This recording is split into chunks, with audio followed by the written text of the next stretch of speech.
नमस्कार दोस्तों, स्वागत है आपका हमारे YouTube चैनल पॉलिटेक्निक मंत्रा में। आज हम आपसे चर्चा करेंगे लेंसों से अपवर्तन या फिर प्रकाश का लेंसों से अपवर्तन। इससे पहले जान लेते हैं हम लोग कि प्रकाश क्या होता है। प्रकाश वह माध्यम है जिसकी सहायता से हम वस्तुओं को देख सकते हैं। और इसके बाद लेंस क्या होता है। लेंस दो तलों से घिरा हुआ समान पारदर्शी माध्यम होता है जिससे प्रकाश का फैलाव होता है या फिर प्रकाश आपस में सिकुड़ता है। तो जानते हैं लेंस हो गया। अब लेंस के प्रकार क्या होते हैं। लेंस प्रायः दो प्रकार के होते हैं, एक होता है उत्तल, एक अवतल। उत्तल लेंस होता है और एक होता है अवतल। उत्तल लेंस क्या होता है। उत्तल लेंस वह लेंस होता है जो आने वाली समांतर प्रकाश किरणों को आपस में मिला देता है, उसे उत्तल लेंस कहते हैं। उत्तल लेंस वह लेंस होता है जो आने वाली समांतर प्रकाश किरणों को आपस में अपवर्तन के पश्चात मिला देता है, उसे उत्तल लेंस कहते हैं। अवतल लेंस क्या होता है। अवतल लेंस वह लेंस होता है जो आने वाली समांतर प्रकाश किरणों को फैला देता है।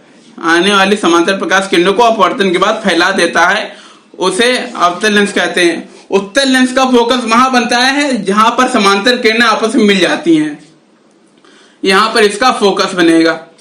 और अवतल लेंस का फोकस वहां बनता है जहां पर जाने वाली समांतर किरणें मिलती हुई प्रतीत होती हैं, यानी कि किरणें जैसे जा रहे तो ये यहाँ पर मिलती हुई ऐसे प्रतीत होंगी, तो ये यहाँ पर इसका फोकस बनेगा। इस प्रकार इनका फोकस बन होता है।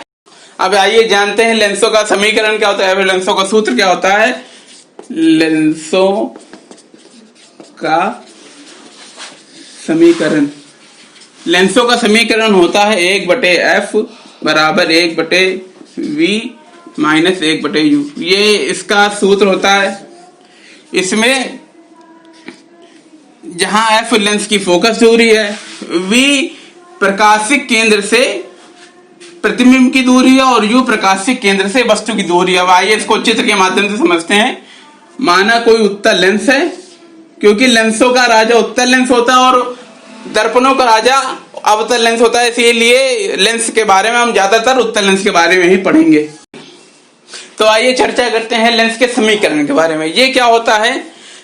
लेंस का समीकरण होता है 1/f बराबर 1/v माइनस 1/u। ये लेंस का समीकरण होता है। चित्र के माध्यम से समझते हैं। FUV क्या होता है।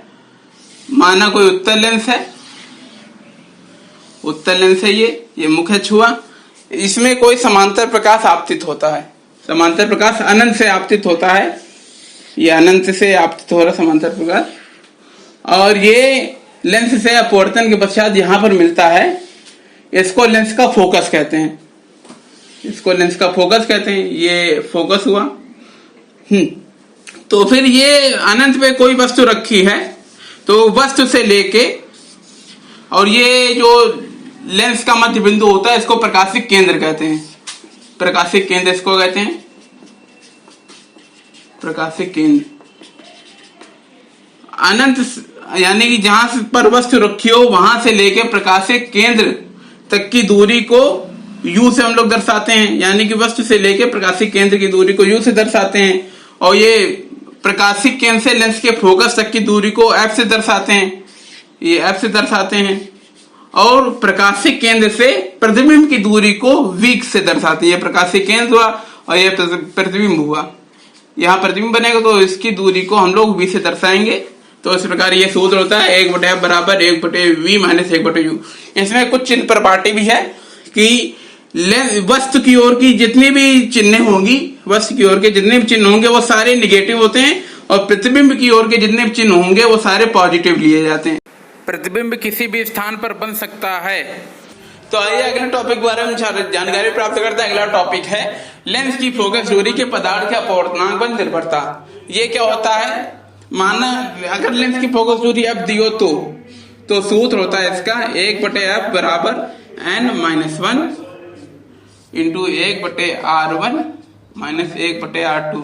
इसमें जानते हैं ये सब क्या है। जहां पर f है लेंस की फोकस दूरी, लेंस की फोकस दूरी को f कहते हैं, और n है लेंस के पदार्थ का अपवर्तनांक। एन है लेंस के पदार्थ का अपूर्णांक। R1 और R2 क्या है, ये मान लीजिए लेंस है, तो इसका ये पृष्ठ R1 होता है, ये पृष्ठ R1 होता है, यानी कि इस पृष्ठ की त्रिज्या जो होती है वो R1 होती है, और जो ये दूसरा पृष्ठ है इसकी त्रिज्या होती है R2। ये इसकी त्रिज्या है। तो इस प्रकार ये सूत्र होता है 1/f बराबर n-1 1/R1 - 1/R2, ये इसका होता है सूत्र। तो आइए अगले टॉपिक के बारे में चर्चा करते हैं। अगला टॉपिक है आवर्धन। आवर्धन, आवर्धन क्या होता है? आवर्धन को अंग्रेजी में मैग्नीट्यूड कहते हैं, इसीलिए इसको m से दर्शाते हैं। m बराबर होता है v/u। v/u का क्या मतलब होता है? ये होती है प्रकाशीय केंद्र से प्रतिबिंब की दूरी, और ये होता है प्रकाशीय केंद्र से वस्तु की दूरी। तो परिभाषा इसी से बनाएंगे, प्रकाशीय केंद्र से प्रतिबिंब की दूरी एवं प्रकाशीय केंद्र से वस्तु की दूरी के अनुपात को आवर्धन कहते हैं। कुछ इस प्रकार से तो इसका बनेगा, ये लेंस है, ये इस प्रकार ये प्रतिबिंब बनेगा, तो ये इतना u होता है यहाँ तक, और ये यहाँ तक का इसका ये v होता है इतना। तो ये v/u यानी कि प्रकाशीय केंद्र से प्रतिबिंब की दूरी और प्रकाशीय केंद्र से वस्तु की दूरी के अनुपात को आवर्धन कहते हैं। इसके बाद अगला टॉपिक है लेंस की क्षमता। लेंस की क्षमता, लेंस की क्षमता, इसको d से प्रतिनिधित्व करते हैं। तो इसकी परिभाषा है कि लेंस की फोकस दूरी के व्युत्क्रम को लेंस की क्षमता कहते हैं। लेंस की फोकस दूरी के व्युत्क्रम को लेंस की क्षमता कहते हैं। यानी कि अगर मान लीजिए लेंस की फोकस दूरी f हुई, तो d यानी कि ये 1/, इतना हो जाएगा।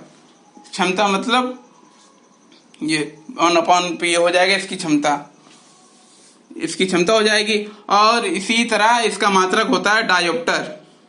डायोप्टर होता है, इसको d से प्रदर्शित करते हैं। और एक परिभाषा आती है बहुत इंपॉर्टेंट है कि एक डायोप्टर किसे कहते हैं, 1 डायोप्टर किसे कहते हैं। तो फिर इसका आंसर होगा कि यदि किसी लेंस की फोकस दूरी 1 मीटर हो, यदि किसी लेंस की फोकस दूरी 1 मीटर हो तो फिर उसकी क्षमता 1 डायोप्टर होगी। यदि किसी लेंस की फोकस दूरी 1 मीटर हो तो उसकी क्षमता 1 डायोप्टर होगी, ये इसकी परिभाषा होती है।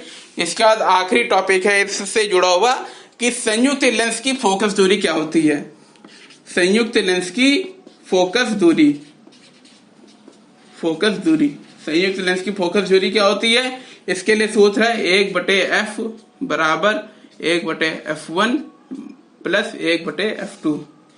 इसमें क्या कैसे होता है?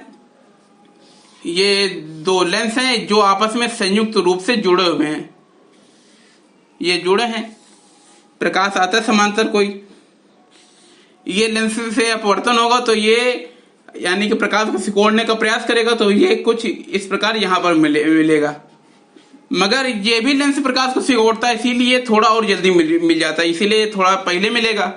तो फिर ये जहां तक मिलता है, तो अगर इसकी जगह कुल एक यानी दोनों मिला के एक लेंस होता तो फिर संयुक्त लेंस होता, उसकी फोकस दूरी केवल इतनी होती। तो इस प्रकार इसकी फोकस दूरी होती है 1/f बराबर 1/f1 प्लस 1/f2, जहां f1 पहले लेंस की फोकस दूरी है, f2 दूसरे लेंस की फोकस दूरी है। इसके बाद हम कुछ सवाल के बारे में चर्चा करेंगे।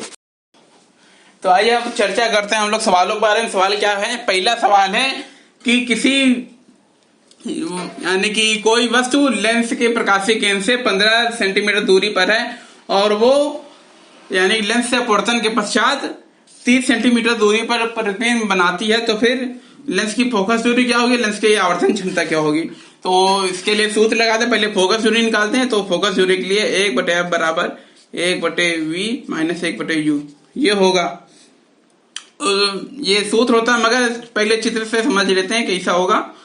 ये कोई लेंस है इस प्रकार का, तो वस्तु रखी है 15 सेंटीमीटर की दूरी पर। ये 15 सेंटीमीटर की दूरी पर वस्तु है, ये इतनी दूरी पर है 15 सेंटीमीटर, और ये प्रतिबिंब बनता है,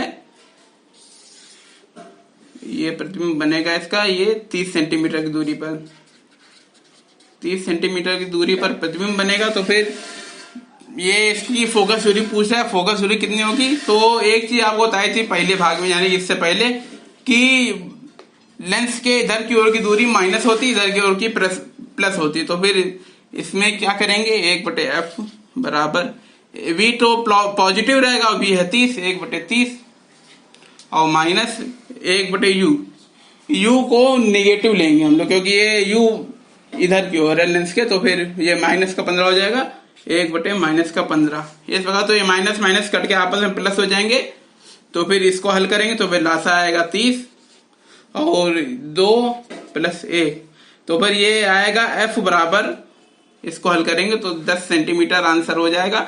और इसी प्रकार इसकी आवर्धन क्षमता निकालेंगे, F बराबर 10 सेंटीमीटर हो जाएगा। आवर्धन क्षमता निकालेंगे तो फिर M बराबर होता है V/U, V/U होता है। तो फिर V का मान दिया गया है 30/U का मान दिया गया 15, तो M का मान 2 आ जाएगा। आवर्धन का कोई मात्रक नहीं होता है, इसलिए इसका आंसर 2 आ जाएगा। इसके बाद अगला है, यदि किसी लेंस की फोकस दूरी 10 मीटर हो तो उसकी क्षमता बताइए।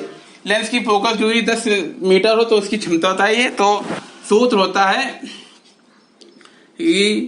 P बराबर 1/F, यदि फोकस दूरी मीटर में दी हो, और होता है P बराबर 100/F, यदि फोकस दूरी सेंटीमीटर में दी हो। मगर हम लोग को दूरी ये मीटर में दी है, इसलिए ये वाला सूत्र लगाएंगे। तो वह हल करेंगे तो P बराबर 1/10, इसको हल करेंगे तो फिर ये आएगा 0.1, 0.1 डायोप्टर की क्षमता आ जाएगी। लेंस की क्षमता ये 0.1 डायोप्टर आ जाएगी। इसके बाद अगला सवाल है कि दो संयुक्त लेंसों की फोकस दूरी 10 सेंटीमीटर और 15 सेंटीमीटर है, तो उसकी तुल्य फोकस दूरी कितनी होगी। अभी आपको सूत्र बताया था कि तुल्य फोकस दूरी का 1/F बराबर 1/F1 + 1/F2, ये सूत्र बताया था। तो इसको जो हल करेंगे तो 1/10 + 1/15 हल करेंगे तो आगे आएगा, लास्ट आएगा 30 और 10 × 30 और +2, 15 दूनी 30 बराबर 1/F बराबर आएगा 5/30। इसको हल करेंगे आएगा 6, तो दोनों पलट जाएंगे तो F बराबर 6 सेंटीमीटर। तुल्य फोकस दूरी 6 सेंटीमीटर आएगी। तो आज के वीडियो के लिए बस इतना पर्याप्त था। अगर आपको हमारा वीडियो अच्छा लगा तो हमारे चैनल को सब्सक्राइब करें, वीडियो को लाइक करें। धन्यवाद।